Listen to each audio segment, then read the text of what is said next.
Olá a todos, mais uma vez sejam bem-vindos aqui ao canal. Dentro deste processo onde eu comecei a despertar para os temas espirituais, e quando se fala em despertar é preciso ter em conta uma coisa. Despertar espiritualmente não é de repente fazer-se um clique e nós somos especiais. Despertar dentro da espiritualidade é começar a ter consciência de coisas que nós vivíamos e seguimos vamos dizer assim, um automatismo que não nos fazia refletir. Então, despertar para a espiritualidade é começar a entender que há muito mais realidade que transcende aquilo que é a nossa vida dentro do material, a vida dentro do materialismo, do plano material. Isso é despertar, é ter essa noção, mas não desintegrar aquilo que é a nossa realidade mais vívida neste momento, que é esta vida. Então, dentro deste meu processo, eu tenho momentos onde conteúdo ligado à parte espiritual, à parte extrafísica, tudo isso está lá na mesma, mas assume um aspecto um pouco mais cá atrás e a parte material sobrepõe isso. A parte material de eu autorrefletir qual é o meu momento, começar a olhar mais para o lado, começar a não me empilhar tanto de conteúdo que começa também... Há muita gente a dizer o mesmo e eu procuro coisas que me acrescentem. Procurar uma base de estudo mais ligada à parte, por exemplo, da história, de problemas dentro da política, que também faz parte, e as pessoas têm esta ideia de que a espiritualidade descarta tudo isso. Não, a espiritualidade é, como base fundamental, aquilo que existe. Então, beber um pouco de política, beber um pouco de qual é o estado atual do mundo, seja que país for. Treinar, por exemplo, treinar fisicamente é algo que eu sempre tive e que às vezes aquela ideia de que se estarmos a expor o nosso corpo, o nosso treino, que isso pode ser apenas vaidade e que isso é contraditório à parte espiritual. Não. Espiritualidade é ver a melhor versão que nós podemos ter de nós próprios. O treino, e agora não vou desvirtuar a conversa, mas o treino físico traz um progresso muscular, ativa situações na nossa biologia que vão potenciar a testosterona, vão potenciar uma data de situações que só trazem benefícios. Portanto, não é contraditório eu ser uma pessoa que gosta de musculação, de treinar, expor isso nas redes sociais, claro que dentro de uma parte consciente. Não é deixar que isso seja um deslumbre e que eu não saiba que sou muito mais do que este corpo. Portanto, eu sempre fui muito diferenciado neste aspecto. No aspecto em que eu não faço para agradar, eu tento, mais do que ser um exemplo para os outros, tento ser um exemplo para mim próprio. Entrei numa fase onde dediquei tempo a pessoas mais próximas, desliguei-me um pouco de tudo o que era conteúdo espiritual, foquei-me noutros setores da minha vida, e há sempre coisas que acontecem. E outra coisa, quando eu fiz isto, parece que esvaziei alguma carga psíquica que eu tinha e começaram a crescer muito as vivências extrafísicas. Ou seja, eu sei que muita gente diz que quanto mais a gente estuda, mais vivencia a parte espiritual. O processo comigo também passa por isso, mas também passa por, cada vez mais que eu liberto-me de certos conceitos, abro espaço para que haja uma soltura psíquica que beneficia essas experiências de viagem astral. Então, eu tive muitas, tenho tido muito, e uma delas foi muito impactante. E veio mostrar, ou seja, aquilo que eu precisava tirar um tempo para a parte mais material, ao mesmo tempo tive um contrabalanço, uma contravisão, vamos dizer assim, que fez-me eu perceber algo em mim e me ajudou bastante. Eu tive uma viagem astral onde eu estava num ambiente assim, não muito conhecido de minha parte, parecia uma espécie de escritório, não sei explicar. Tinha pessoas conhecidas da minha vida mais íntima à minha volta e havia como se fosse, vamos dizer assim, um poço, um sítio onde tinha uma profundidade de água, mas não era na parte dos escritórios, era como se fosse uma caverna com um poço. E eu estava ali Foi uma viagem astral que começou por uma semiconsciência, ou seja, eu não estava completamente lúcido. Muito provavelmente havia ali processos de onirismo, ou seja, de sonho, e de repente eu vejo a sair da água um ser muito alto, assim com uma tonalidade mais escura, parecia assim um monstro, um bicho, mas que a face desse monstro, o rosto, se é que lhe posso chamar rosto, era assim muito fininho. Aquele ser aproximou-se de mim. No início senti um pouco de repulsa, inclusive, mas fiquei ali a tentar perceber o que era aquilo. De repente eu abri a minha lucidez. Ao abrir a lucidez, eu percebo que aquele ser não era algo que me queria fazer mal. Portanto, havia um propósito nele de me querer fazer, ou seja, querer me trazer algo. Então ele telepaticamente ele disse para eu segui-lo e começou a ir para o tal poço de água. E eu comecei a segui-lo. Confesso que estava um pouco apreensivo, mas segui-o e ele mergulhou na água.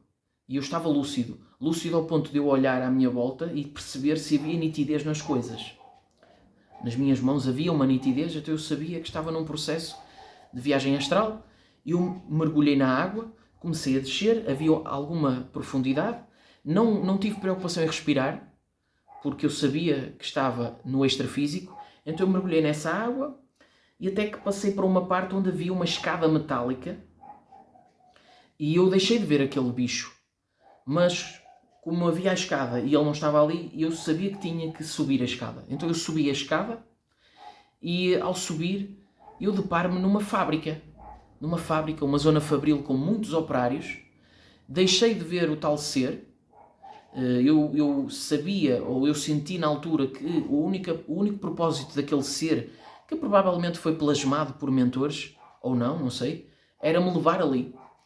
Então de repente eu estou a andar numa fábrica, operários, capacetes, uns a olhar para projetos, outros a trabalhar. Começo ali a andar, a tentar perceber o porquê de eu estar ali, e de repente eu decido sair. Quando eu decido sair dali, eu olho por um vidro, não é? Onde havia um operário lá dentro, e ao olhar para o operário eu identifico aquela pessoa, que foi uma pessoa com quem eu já trabalhei no passado. Assim que eu identifico, eu amplifico mais, ou seja, eu identifico e amplifico mais a minha lucidez. Então eu percebo que eu estava num ambiente plasmado, vamos dizer assim. Então, no meu interior eu disse que sabia, eu falei mesmo, eu sei que isto aqui não é real. Ou seja, não é algo real. Não é a minha vida que eu sigo aqui na parte material. Isto aqui, de alguma forma, foi gerado por algo. Assim que eu tomo essa reflexão interna, todos os operários da fábrica começaram a vir na minha direção. E então, e isto é que é a base mais importante deste relato extrafísico de viagem astral, foi que de repente eu sou tomado por uma energia de... É difícil a gente descrever as coisas, só sentindo é que a gente sabe explicar, mas eu fui tomado por uma energia de unificação, onde de repente eu era todo aquele local e todas aquelas supostas pessoas também faziam parte de mim. Era como se fosse um amor mais... transcendendo as palavras amor, transcendia isso. De repente aqueles operários todos à minha beira a sorrir e eu mentalmente eu disse para mim, eu sou muito mais do que o Elder. Era como se eu sentisse, nós temos uma personalidade, não é? Eu neste momento eu sou o Elder, ok? Embora eu saiba que eu sou consciência, sou muito mais do que o Elder. Mas esta personagem que eu assumo, derivada do condicionalismo de muitos anos, nós revestimos-nos em primeira pessoa sobre esta perspectiva e isto é o que somos para nós. Mas naquele momento o Elder era como se fosse uma opção que eu tinha na minha consciência. Eu sabia que era muito mais do que isso. Então mentalmente eu estava nesse diálogo perceptivo, que era muito mais do que um diálogo. Eu sentia que o Elder era uma opção, uma gaveta que eu podia abrir e uma roupa que eu podia vestir naquele momento. Mas eu era muito mais. Então eu senti Deus, vamos dizer assim, uma ideia muito mais ampla. E um daqueles seres telepaticamente disse-me, pois é, o problema é o Elder.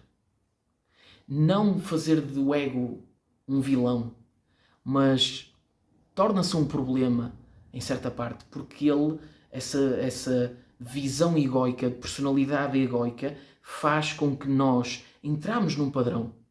E é algo difícil de lutar contra isso, é algo natural que faz parte, mas que se a gente se deixar mover por esse condicionalismo egóico, isso não amplifica a nossa visão, isso faz com que isso tira-nos a possibilidade de poder amplificar mais. E vocês hão de perceber que a nossa maturidade ela é reforçada quando nós dizemos assim, ok, o ego existe, mas há uma consciência acima desse ego. E se eu der voz ao ego apenas, talvez não, eu não tenho a capacidade de acessar algo mais. E depois, quando nós metemos isto na prática, ou seja, quando nós tomarmos atitudes mais amplificadas, criamos isso que nós chamamos de maturidade. Então, esta viagem astral serviu como grande importância trazer-me esta noção. Ok, eu precisava de me desvincular de conceitos espirituais, precisava de ir beber à parte material, mas o Elder pode ser um problema, porque eu não sou só essa roupa, eu sou muito mais.